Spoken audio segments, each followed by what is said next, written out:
अक्सर ना जब किसी हड्डी में फ्रैक्चर होता है तो क्लिनिक का माहौल बड़ा सीधा सा होता है। एक ठंडी सी नीली रोशनी वाला एक्सरे बोर्ड होता है। हाँ। और डॉक्टर उस पर फिल्म लगाता है। हाँ बिल्कुल। और फिर एक पेन से वो टेढ़ी मेढ़ी सफेद लकीर की तरफ इशारा करके कहता है कि देखिए ये रही समस्या। बिल्कुल। वो कहता है कि यहाँ से हड्डी टूटी है। मतलब ये एकदम सटीक होता है, बिल्कुल किसी मशीन की तरह। समस्या क्या है ये आंखों के सामने साफ साफ दिखाई देता है। और सच कहूं तो ये इंसानी फितरत है। हमें चीजों को बाइनरी या अलग अलग खानों में बांटना बहुत पसंद है। मतलब या तो हड्डी टूटी है या नहीं टूटी। हाँ, इंसान को ये बात बहुत सुकून देती है ना कि वो समस्या को देख सकता है, उसका नाम रख सकता है और फिर उसका इलाज कर सकता है। बिल्कुल, कम से कम दुश्मन की पहचान तो हो जाती है। लेकिन असली समस्या तब शुरू होती है जब हम इंसान के मन का, उसकी भावनाओं का, या कह लें कि किसी भारी संकट से गुजर रहे पूरे मानव समाज का एक्सरे निकालने की कोशिश करते हैं। वहां वो नीली रोशनी वाली मशीन काम करना बंद कर देती है। अचानक वो परिदृश्य जो बहुत साफ होना चाहिए था, वो बेहद जटिल और सच कहें तो काफी धुंधला हो जाता है। क्योंकि मानवीय भावनाओं और सामाजिक उथल-पुथल के उस क्षेत्र में कोई क्लियर कट फ्रैक्चर नहीं होता। वहां डर है, उम्मीद है, एकांत है और इन सबके बीच उलझा हुआ इंसान है। सही कहा। इसे समझना किसी भी मेडिकल उपकरण के बस की बात नहीं है। और यही आज की हमारी इस गहरी पड़ताल का केंद्र है। तो चलिए इसे थोड़ा डिकोड करते हैं। बिल्कुल, शुरू करते हैं। टाइम मैगजीन का वो कवर शायद हम सभी के जहन में छपा होगा, जहां 2020 के ऊपर एक बड़ा सा लाल रंग का क्रॉस बना दिया गया था। मानो दुनिया कह रही हो कि इस साल को इतिहास के पन्नों से हमेशा के लिए काट दो। हाँ, वो कवर बहुत ही इम्पैक्टफुल था। लेकिन जब वो भारी तबाही गुजरी, जब वो तूफान थोड़ा थमा, तो उस सुबह का मंजर कैसा था?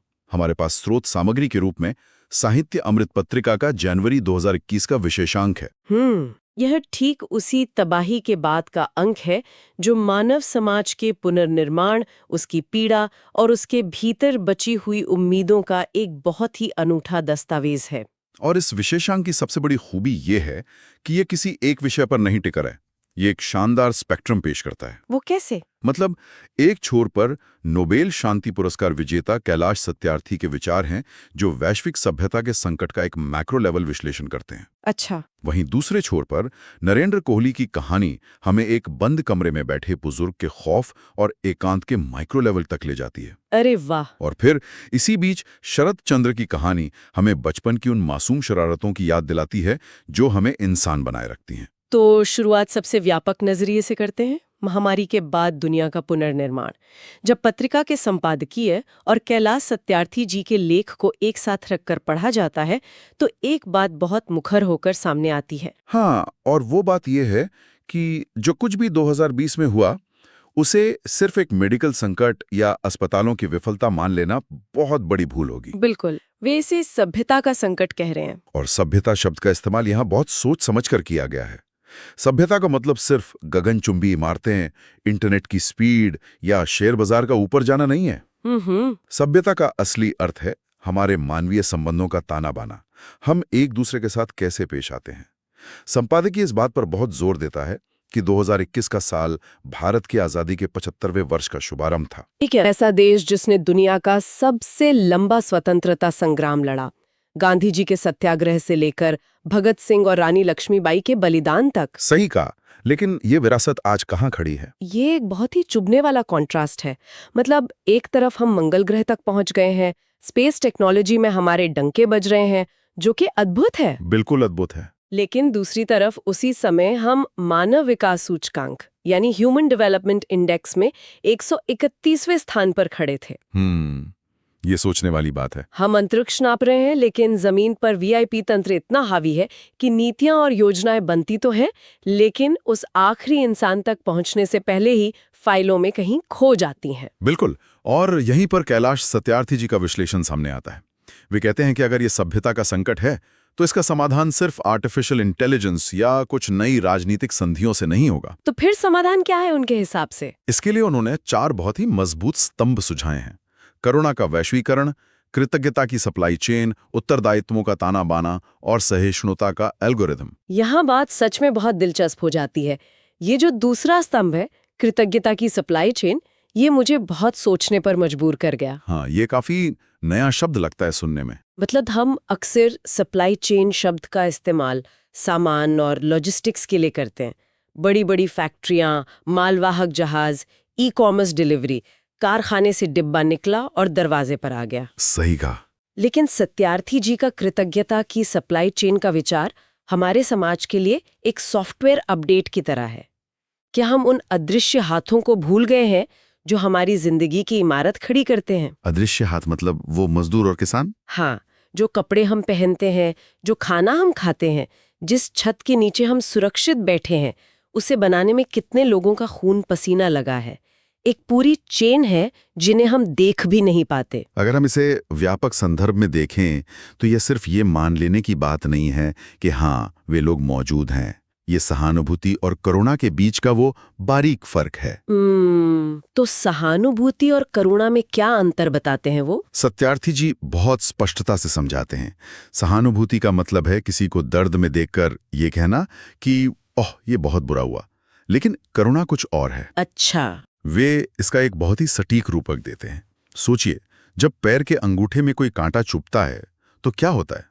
पूरा शरीर सतर्क हो जाता है। बिल्कुल, मस्तिष्क सहित पूरा शरीर तुरंत सक्रिय हो जाता है। हाथ तुरंत उस कांटे को निकालने के लिए बढ़ते हैं। करुणा वही है। मतलब ये कोई एहसान नहीं है? एकदम नहीं।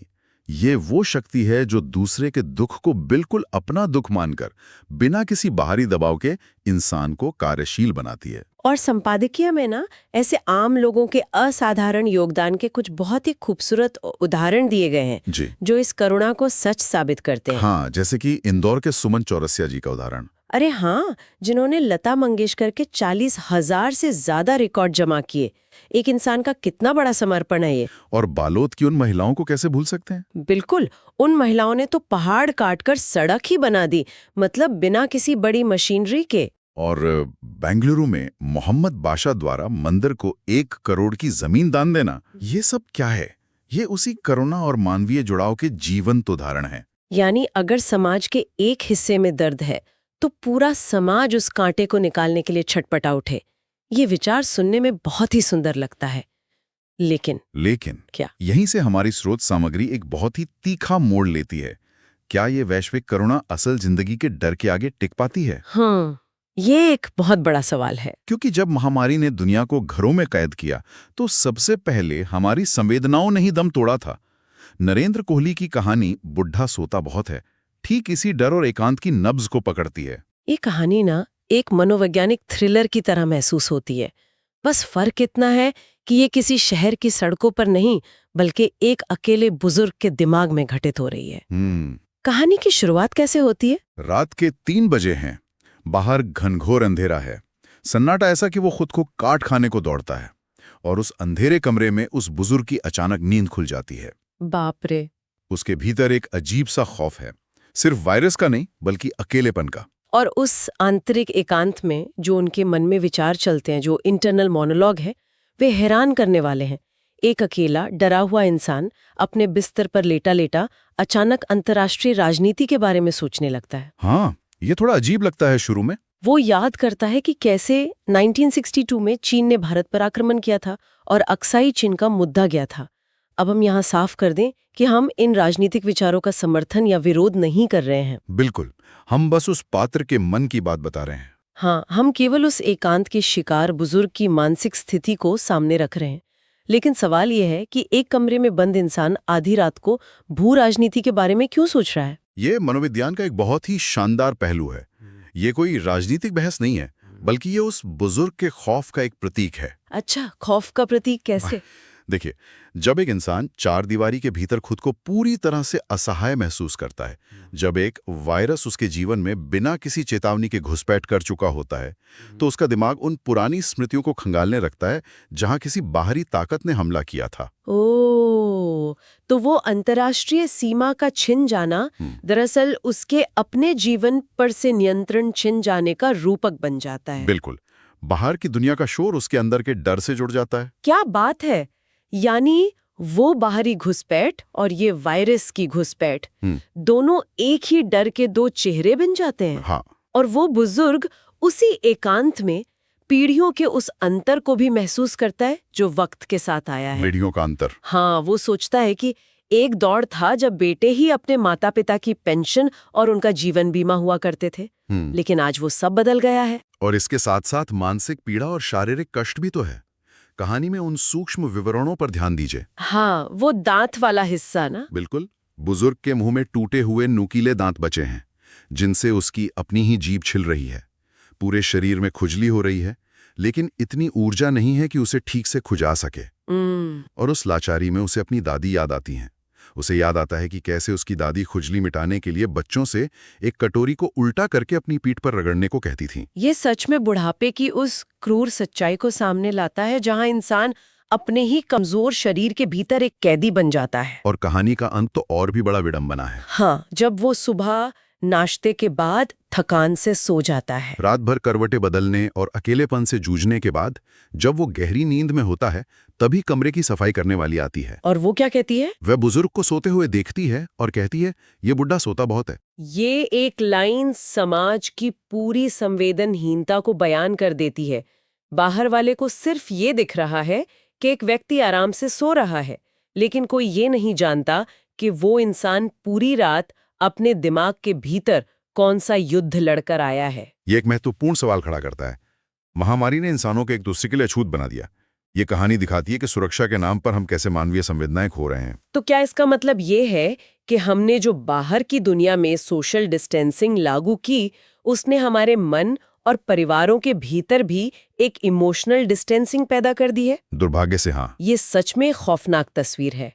अगर समाज और परिवार में इतनी दूरियां बढ़ जाएं, तो मानवीय जुड़ाव और निस्वार्थ प्रेम का सबसे मजबूत प्रतीक कौन है? इसका एक बहुत ही सशक्त उत्तर हमें शोध सामग्री के अगले हिस्से में मिलता है।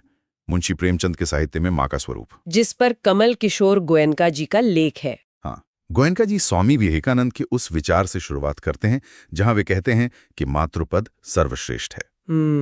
लेकिन प्रेमचंद ने मां को सिर्फ एक देवी बनाकर नहीं छोड़ा। उन्होंने उसे एक इंसान बनाया है जिसके भीतर बेइंतहा प्यार भी है और स्वाभिमान भी। अक्सर हम साहित्य में एक टिपिकल माँ की तस्वीर देखते हैं ना, जो सिर्फ आंसू बहाती है और त्याग करती है। बिल्कुल। लेकिन प्रेमचंद की रंगभूमि की जाह्नवी को देखिए। वो एक राष्ट्रवादी माँ है। वो चाहती है कि उसका बेटा देश के लिए काम करे। और जब वो अत्याचारी हो जाता है तो वो उसे मारना चाहती है।